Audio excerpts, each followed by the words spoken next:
Senhora Presidente da Assembleia Geral, Ana Helena Barbuch, senhor Secretário-Geral, Antônio Gutierrez, caro chefe de Estado e de governos, representantes dos Estados-membros aqui reunidos. Este deveria ser um momento de celebração das Nações Unidas. Criada no fim da guerra, a ONU simboliza a expressão mais elevada da aspiração pela paz e pela prosperidade. Hoje, contudo, os ideais que inspiraram seus fundadores em São Francisco estão ameaçados como nunca estiveram em toda a sua história.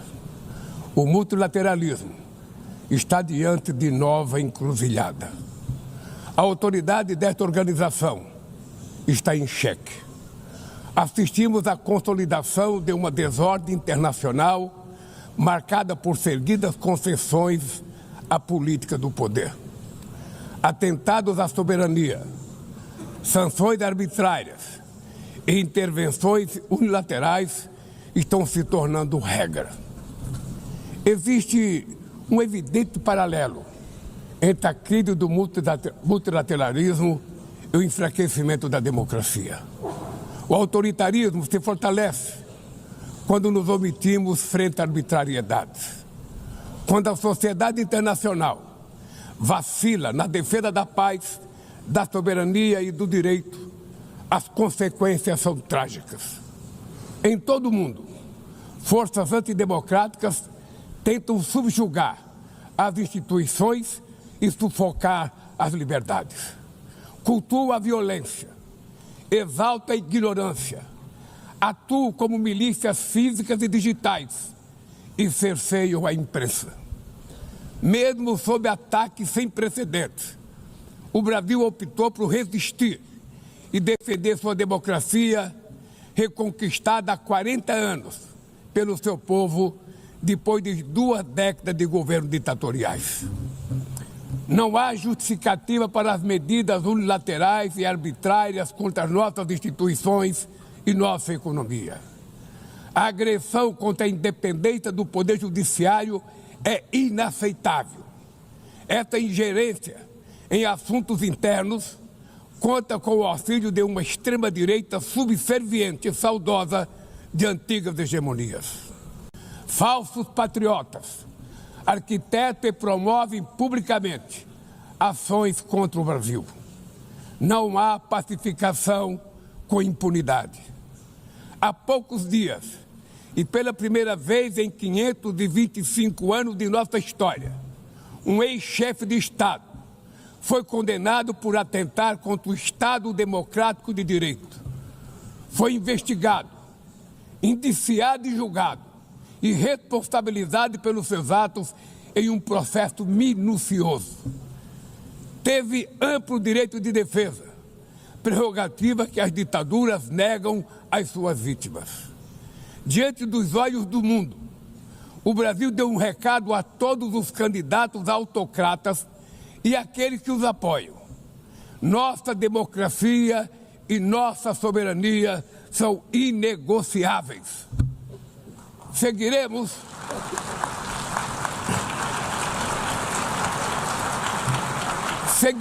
como nação independente e como povo livre de qualquer tipo de tutela.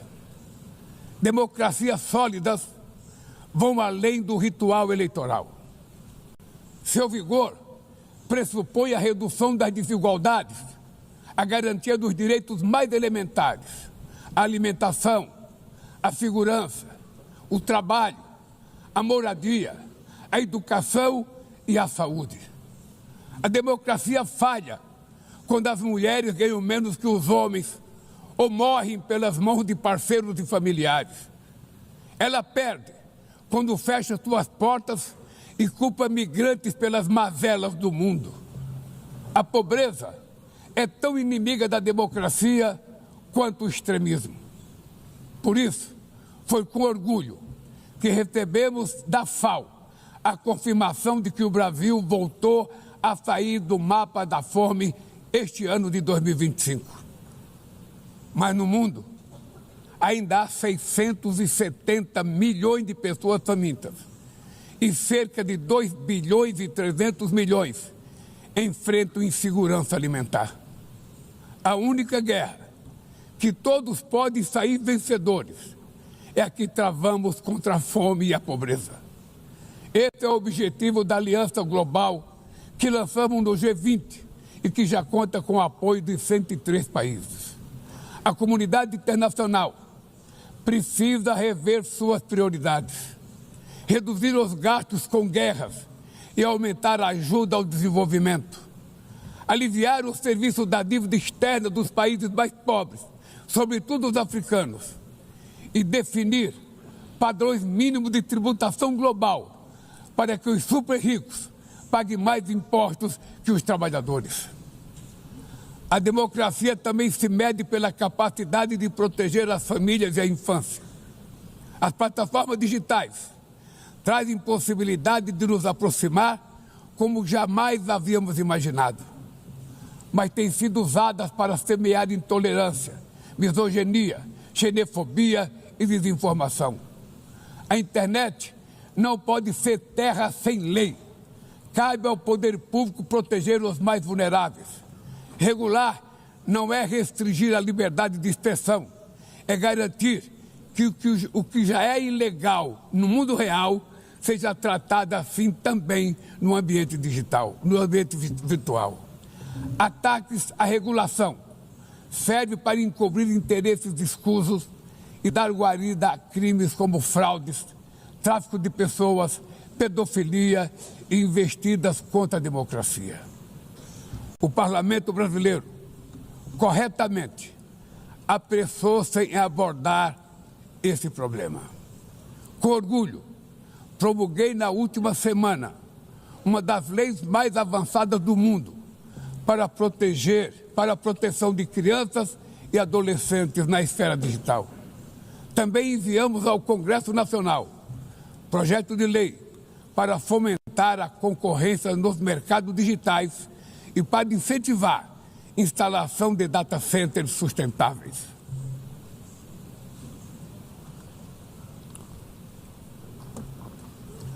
Para mitigar os riscos da inteligência artificial, apostamos na construção de uma governança multilateral em linha com o Pacto Digital Global aprovado neste plenário o ano passado. Senhoras e senhores, na América Latina e Caribe, vivemos um momento de crescente polarização e instabilidade. Manter a região como zona de paz sempre foi e é a nossa prioridade. Somos um continente livre de armas de destruição em massa, sem conflitos étnicos ou religiosos. É preocupante a equiparação entre a criminalidade e o terrorismo. A forma mais eficaz de combater o tráfico de drogas é a cooperação para reprimir a lavagem de dinheiro e limitar o comércio de armas. Usar força letal em situações que não constituem conflitos armados equivale a executar pessoas sem julgamento. Outras partes do planeta já testemunharam intervenções que causaram danos maiores do que se pretendia evitar, com graves consequências humanitárias. A via do diálogo não deve estar fechada na Venezuela. O Haiti tem direito a um futuro livre de violência e é inadmissível que Cuba seja listada como país que patrocina o terrorismo. No conflito na Ucrânia,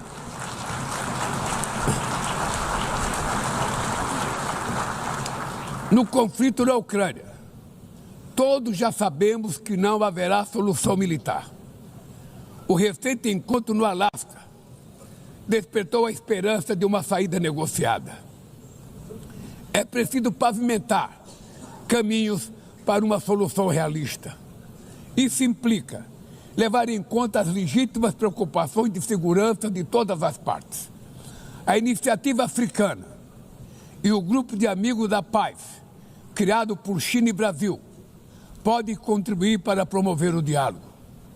Nenhuma situação é mais emblemática do que o uso desproporcional e ilegal da força do que a da Palestina. Os atentados terroristas perpetrados pelo Hamas são indefensáveis sob qualquer ângulo, mas nada, absolutamente nada, justifica o genocídio em curso em Gaza.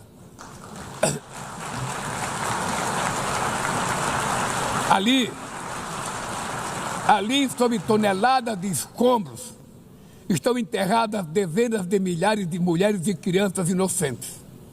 Ali também estão sepultados o direito internacional humanitário e o mito da superioridade ética do Ocidente. Este massacre não aconteceria sem a cumplicidade dos que poderiam evitá-lo. Em Gaza, fome é usado como arma de guerra e o deslocamento forçado de populações é praticado impunemente. Quero expressar minha admiração aos judeus que, dentro e fora de Israel, se opõem a esta punição coletiva. O povo palestino corre o risco de desaparecer. Só sobreviverá como um Estado independente integrado à comunidade internacional. Esta é a solução defendida por mais de 150 membros da ONU, reafirmada ontem aqui, neste mesmo plenário, mas obstruída por um único veto.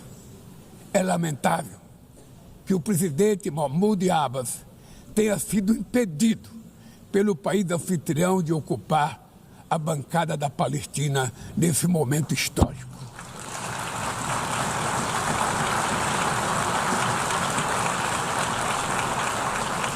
O alastramento desse conflito para o Líbano, para a Síria e o Irã e o Catar fomenta escalada armamentista sem precedentes. Senhoras presidentas, bombas e armas nucleares não vão nos proteger da crise climática. O ano de 2024 foi o mais quente já registrado. A COP30 em Belém, no Brasil, será a COP da verdade. Será o momento de os líderes mundiais provarem a seriedade de seu compromisso com o planeta. Sem ter o quadro completo das contribuições nacionalmente determinadas, as chamadas NDCs, caminharemos de olhos vendados para um verdadeiro abismo. O Brasil se comprometeu a reduzir entre 59% e 67% suas emissões, abrangendo todos os gases de efeito estufa em todos os setores da economia. Nações em desenvolvimento enfrentam a mudança do clima ao mesmo tempo em que lutam contra outros desafios. Enquanto isso, países ricos usufruem de padrão de vida obtido às custas de 200 anos de emissões de gases. Exigir maior ambição e maior acesso a recursos e tecnologias não é uma questão de caridade, é apenas uma questão de justiça. A corrida por minerais críticos essenciais para a transição energética não pode reproduzir a lógica predatória que marcou os últimos séculos. Em Belém, o mundo vai conhecer a realidade da Amazônia. O Brasil já reduziu pela metade o desmatamento na região nos 2 últimos anos. Erradicá-lo requer garantia, condições dignas de vida para seus milhões de habitantes. Fomentar o desenvolvimento sustentável é o objetivo do Fundo Florestas Tropicais para Sempre, que o Brasil pretende lançar para remunerar os países que mantêm suas florestas em pé. É chegado o momento de passar da fase da negociação para a etapa da implementação. O mundo deve muito ao regime criado pela Convenção do Clima, mas é necessário trazer o combate à mudança do clima para o coração da ONU, para que ela tenha a atenção que merece. Um conselho vinculado à Assembleia Geral, com força e legitimidade para monitorar compromissos, dará coerência à ação climática. Trata-se de um passo fundamental na direção de uma reforma mais abrangente da organização, que contemple também um Conselho de Segurança ampliado nas duas categorias de seus membros. Poucas áreas retrocederam tanto como o sistema multilateral de comércio.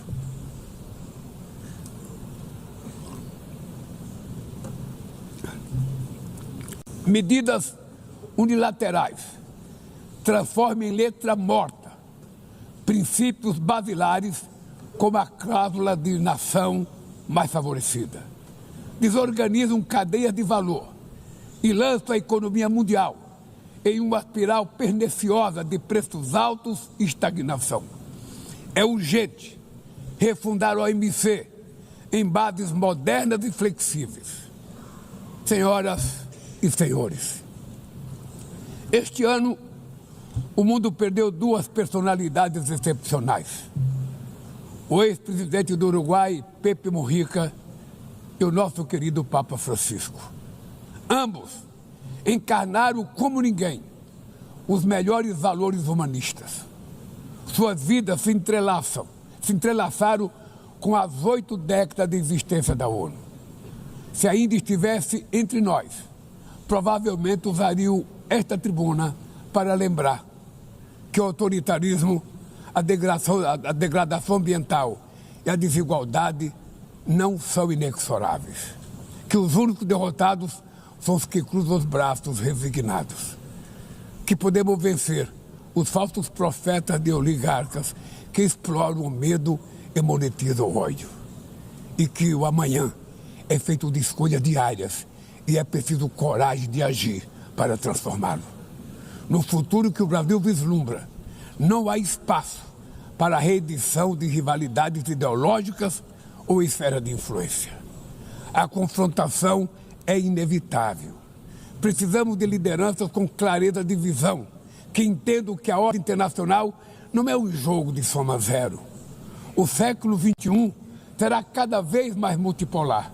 Para se manter pacífico, não pode deixar de ser multilateral. O Brasil confere crescente importância à União Europeia, à União Africana, à ASEAN, à CELAC, aos BRICS e ao G20. A voz do Sul global deve ser respeitada e ouvida. A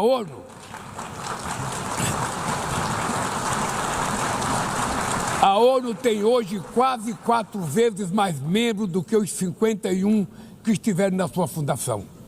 Nossa missão histórica é a de torná-la novamente portadora de esperanças e promotora da igualdade e da paz, do desenvolvimento sustentável e da diversidade e da tolerância.